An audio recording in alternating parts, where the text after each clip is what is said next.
जय अम्बे रानी। जो हमारी वीडियो देख रहे हैं उनके घर में सदैव अपना स्थान बनाए रखना, उनकी झोली खुशियों से भर देना।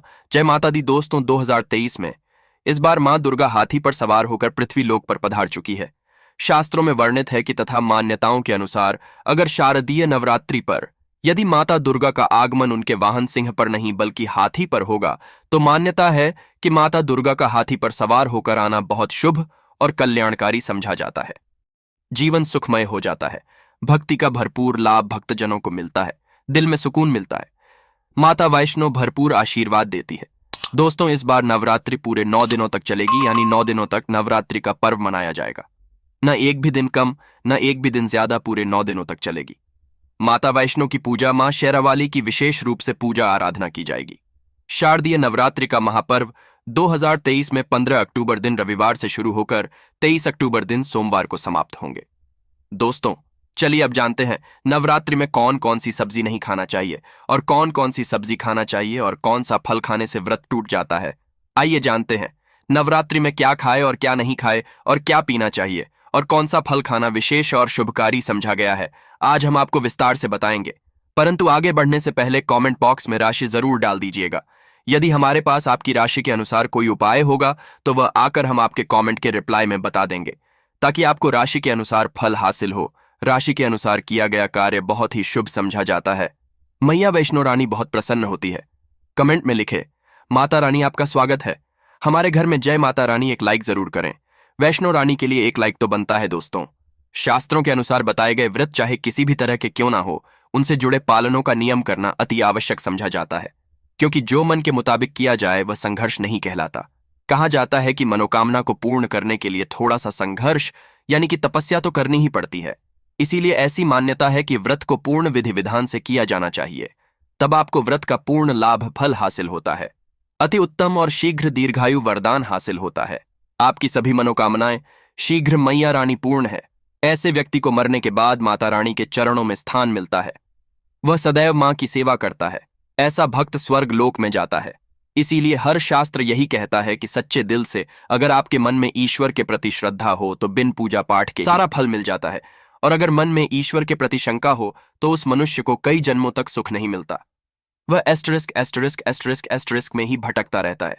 भागवत गीता में भगवान श्री कृष्णा ने स्वयं कहा था, जो मनुष्य सच हृदय से ईश्वर को पुकारता है तो उसका नाता उस शक्ति से जुड़ जाता है जिसे आपने सच्चे हृदय से पुकारा था।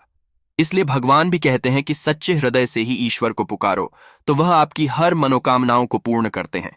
दोस्तों, कई लोग ऐसे हैं जो भगवान के सामने घंटों पूजा पाठ करते हैं तथा रोते हैं, फिर भी भगवान उनकी कभी नहीं सुनता।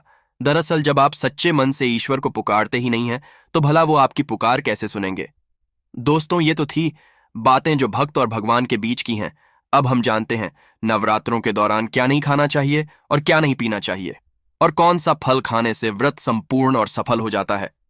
दोस्तों, हमारे चैनल को सब्सक्राइब जरूर करें और इस बेल आइकॉन को दबाना ना भूलें। तो आइए शुरू करते हैं। दोस्तों, चाहे मर जाना भूलकर भी नवरात्रि के दिनों में पानी पूरी कभी मत खाना, क्योंकि इस दिन कभी कभी बीच में शुक्रवार पड़ जाता है और शुक्रवार को मां संतोषी का बार कहा जाता है। माता संतोषी चीज खाने वाले व्यक्ति से हमेशा क्रोधित रहती है, नाराज रहती है, क्योंकि नवरात्रों में माता संतोषी जागृत अवस्था में हो जाती है। माता संतोषी की शक्ति नवरात्रों में कई करोड़ गुना बढ़ जाती है। नवरात्रों में जब शुक्रवार पड़ जाए तो इमली नहीं खाना चाहिए। माता संतोषी रूष्ट हो सकती है, आपको दंड दे सकती है। नींबू नहीं खाना चाहिए। वैसे तो नवरात्रि के व्रत में नींबू खा लेना चाहिए, पर अगर शुक्रवार हो तो माता संतोषी के क्रोध से बचने लिए नींबू नहीं खाना है। इस दिन नींबू का त्याग करना चाहिए। दोस्तों, पानी पूरी क्यों नहीं खाना चाहिए? क्योंकि उसमें लहसुन प्याज होता है और खट्टा भी होता है जो व्रत को भंग कर सकता है, पाप लग सकता है। ध्यानपूर्वक अगर आप शुक्रवार को खट्टा नहीं कहते हैं तो माता संतोषी आपको धन धान्य से मालामाल कर देती है, आपके घर में अपना वास बना लेती है। बस शुक्रवार के दिन नवरात्रों के दिनों में इस चीज का त्याग करना चाहिए, पालन करना चाहिए। नवरात्रों में लहसुन प्याज और फिर चाहे आपने व्रत भी नहीं रखा है फिर भी आपको शुक्रवार के दिन या अन्य दिनों में लहसुन प्याज नहीं खाना चाहिए। परंतु हाँ, पानी पूरी आप खा सकते हैं, वो भी जब नवरात्रि समाप्त हो जाए। दोस्तों, नवरात्रि के दिन सेब जरूर खाना चाहिए। शास्त्रों में बताया जाता है कि भगवान के भोग में सेब आदि जरूर अर्पित किया जाता है। अगर आपका व्रत है तो आपको सेब जरूर खाना चाहिए। केला, पपीता, तरबूज और मीठे अंगूर जरूर खाना चाहिए। इन फलों से व्रतधारी को शक्ति मिलती है, संपूर्ण हो जाता है। शास्त्रों में बताया जाता है कि नवरात्रों के दिनों में सीताफल जरूर खाना चाहिए। सीताफल खाने से 20 ऐसी बीमारियां हैं जो खत्म हो जाती है, समझा जाता है। नवरात्रों के दिनों में सीताफल का घर में प्रवेश होना बड़ा ही शुभ समझा गया है। सीताफल खाने से नवरात्रि का व्रत सफल हो जाता है, क्योंकि इसमें माता सीता का आशीर्वाद मिला हुआ होता है। समझा जाता है भगवान राम के वनवास के दौड़ में माता सीता ने यही फल खाया था। नवरात्रि के दौरान इसे खाता है, उसे दुखों का सामना नहीं करना पड़ता। सीताफल आपको जरूर खाना चाहिए। माता सीता प्रसन्न होती है और आशीर्वाद देती है। दोस्तों, नवरात्रों में तेल की तली हुई हरी मिर्च खा सकते हैं, परंतु कम मात्रा में खाना है। व्रत के दौरान ज्यादा तीखा नहीं खाना चाहिए। व्रत में तीखा खाने से व्रतधारी की जो पेट की आंतें होती हैं उसमें जख्म हो सकते हैं। क्योंकि इस दौरान हम व्रत का पालन करते हैं तो हमारे पेट में कुछ नहीं होता, इसीलिए हल्का खाना खाना सर्वोपरि उत्तम समझा जाता है। व्रतधारी को रसीले आलू जरूर खाना चाहिए। इससे हमारे शरीर में ऊर्जा की भरपूर जरूरत जो होती है पूरी हो जाती है। आप आलू का पानी पी सकते हैं।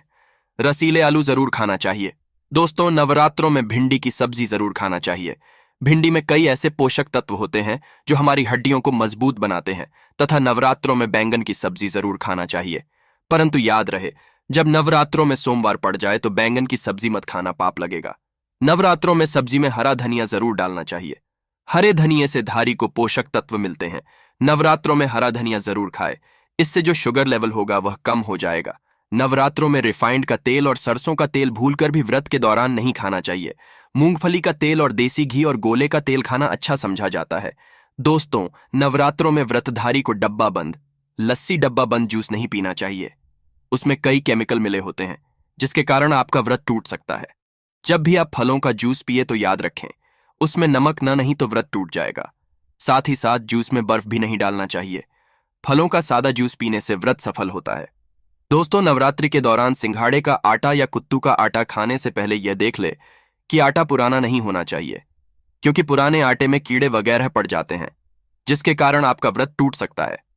क्योंकि ये छोटे छोटे कीड़े हमें दिखाई नहीं देते और आपके मुंह तक पहुंच जाते हैं। ऐसा आटा खाना मतलब कीड़े मकोड़ों का मांस खाने के बाद दोस्तों, नवरात्रि के दौरान आप शाम के समय खाने में दही ले सकते हैं, आलू वगैरह खा सकते हैं, आलू के चिप्स खा सकते हैं, साबूदाने की टिकिया बनाकर खा सकते हैं, साबूदाने की खिचड़ी खा सकते हैं, आलू के पापड़ भी खा सकते हैं। कई सब्जियां तो ऐसी है जो नवरात्रि के दौरान भोजन में शामिल कर सकते हैं। इससे आपको एनर्जी मिलेगी और व्रत सफल हो जाएगा। नवरात्रि के दौरान आप दूध पी सकते हैं जो आपको ताकत देगा। चाय वगैरह भी पी सकते हैं, परंतु याद उसमें नमक ना डाले। चाय में नमक डालने से व्रत भी टूट जाएगा और हड्डियां भी गल जाती हैं। एक बात का ध्यान रहे, व्रतधारी को पेट भर खाना यानी गले तक भोजन नहीं करना चाहिए, नहीं तो व्रत रखने का कोई भी फायदा नहीं होगा। थोड़ा थोड़ा खा सकते हैं। दोस्तों, नवरात्रि के 9 दिन आदिशक्ति मां दुर्गा को समर्पित होते हैं। नवरात्रि के 9 दिन माता रानी के 9 अलग अलग स्वरूपों का पूजन किया जाता है। नवरात्रि के 9 दिनों तक माता रानी को अलग अलग स्वरूप के हिसाब, अलग अलग पुष्प, अलग अलग भोग अर्पित किए जाते हैं। परंतु क्या आप जानते हैं, कुछ ऐसी वस्तुएं हैं जिन्हें नवरात्रि के दौरान भूल कर भी माता रानी को अर्पित नहीं करना चाहिए। अगर इन वस्तुओं को आप गलती से भी माता रानी को अर्पित कर देते हैं तो आपको व्रत और पूजन का पूर्ण लाभ नहीं होगा। इसीलिए माता रानी की कृपा हासिल करने के लिए आपको ये जानना अति आवश्यक है कि वो कौन सी ऐसी वस्तुएं हैं जो माता रानी के पूजन में भूल कर भी इस्तेमाल नहीं करना ही चाहिए। तो आइए मां का जयकारा लगाते हुए वीडियो को शुरू करते हैं। दोस्तों, नंबर 1, नवरात्रि के दौरान शादीशुदा महिलाओं को सफेद कपड़े पहनकर पूजा पाठ नहीं करना चाहिए। साथ ही साथ काले कपड़े भी नहीं पहनना चाहिए, इससे पूजा व्रत आदि खंडित हो जाती है। माता की चौकी जब आप लगाए तो उसके नीचे कागज नहीं लगाना चाहिए। माता की चौकी हमेशा लाल कपड़ा बिछाकर ही बनाना चाहिए। हमेशा याद रहे, नवरात्रों के इन 9 दिनों तक व्रतधारी को अपना आसन मां की चौकी के आगे करना चाहिए और वहीं पर आपको सोना चाहिए। मंदिर को नवरात्रों के दौरान अकेला नहीं छोड़ा जाता, बहुत ही अशुभ समझा जाता है। जरा आप ही सोचिए, माता रानी 9 दिनों के लिए धरती पर आकर आपके घर में रहने के लिए आई है और ऐसे में आप उन्हें अकेला छोड़ते हैं तो माता भी आपको छोड़कर चली जाएंगी। वह कहेंगी इसको मेरी जरूरत नहीं है, वह अकेली पड़ जाती है। इसीलिए माता के पास में ही सोना चाहिए। दोस्तों, नंबर 2, नारियल हिंदू धर्म में नारियल को समृद्धि, धन, श्रद्धा और सम्मान का सूचक समझा जाता है। नारियल को फल भी कहा जाता है।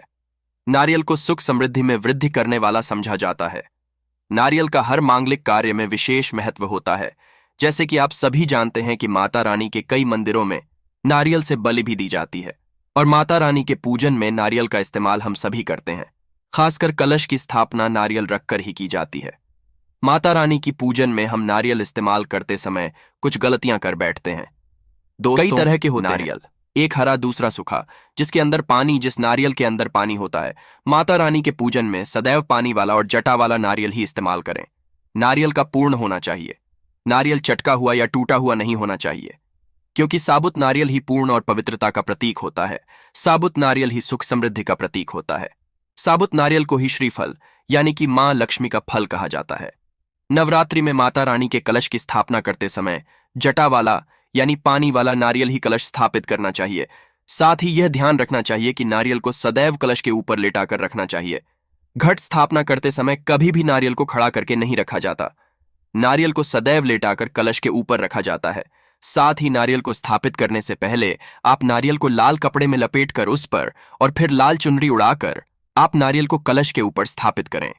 शास्त्रों के अनुसार कलश के ऊपर जब सही तरीके से नारियल रखा जाता है और सही तरह का नारियल रखा जाता है, तभी ही व्रत और पूजन का पूर्ण फल हासिल होता है।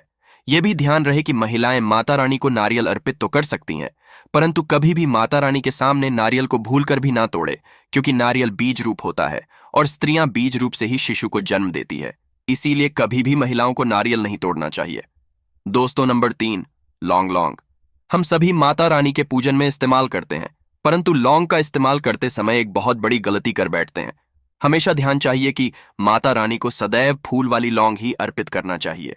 जिस लौंग के ऊपर फूल नहीं होता या फिर जिस लौंग के पीछे लकड़ी की डंडी नहीं होती, उसको आप माता रानी के पूजन में भूल कर भी इस्तेमाल ना करें। फूल वाले लौंगों को ही पूर्ण समझा जाता है और माता रानी की पूजन में कोई भी अपूर्ण वस्तु, कोई भी खराब वस्तु या टूटे हुए अक्षत इस्तेमाल नहीं करना चाहिए। इसीलिए सदैव माता रानी की पूजन में फूल वाली लौंग का ही इस्तेमाल करें। दोस्तों, नंबर 4, तुलसी के पत्ते अर्पित नहीं करने चाहिए। मां दुर्गा के पूजन में तुलसी पत्र का इस्तेमाल करना वर्जित समझा जाता है। तुलसी पत्र के अलावा आंवला भी माता रानी को अर्पित नहीं करना चाहिए और दूर्बा भी माता रानी को अर्पित नहीं करना चाहिए। दूर्बा भगवान श्री गणेश को अति प्रिय है। नवरात्रि में आप भगवान गणेश को दूर्बा अर्पित कर सकते हैं। भगवान विष्णु जी को तुलसी के पत्ते जरूर अर्पित कर सकते हैं, परंतु माता रानी को भूलकर भी तुलसी के पत्ते या दूर्बा अर्पित ना करें। माता रानी को सफेद भी अर्पित ना करें। माता रानी को सदैव लाल रंग के फूल अर्पित करने चाहिए। लाल रंग के फूल माता रानी को अति प्रिय है। खासकर माता को गुड़हल और कमल के फूल अति प्रिय है। शास्त्रों में बताया जाता है कि घर में माता रानी की 2 या 3 मूर्तियां या फोटो नहीं होने चाहिए। इस बात का भी आप विशेष ध्यान रखें कि माता रानी के पूजन में कोई भी खंडित चीज इस्तेमाल ना करें, जैसे कि चटका हुआ या टूटा हुआ दीपक या फिर चटका हुआ कोई बर्तन।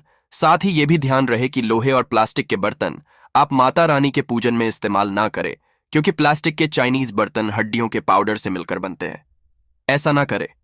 ऐसे बर्तनों को माता रानी के पूजन से सदैव दूर रखें। माता रानी को जो पुष्प अर्पित कर रहे हैं, उन्हें सूंघे नहीं सूंघे हुए फूल या गिरे हुए फूल या फिर मुरझाए हुए फूल माता को अर्पित ना करें। दोस्तों, कमेंट बॉक्स में लिखे जय माता दी जानकारी पसंद आए तो एक लाइक तो बनता है। आपका एक लाइक हमारे लिए बहुत ही कीमती, मैया रानी के लिए एक लाइक तो बनता है।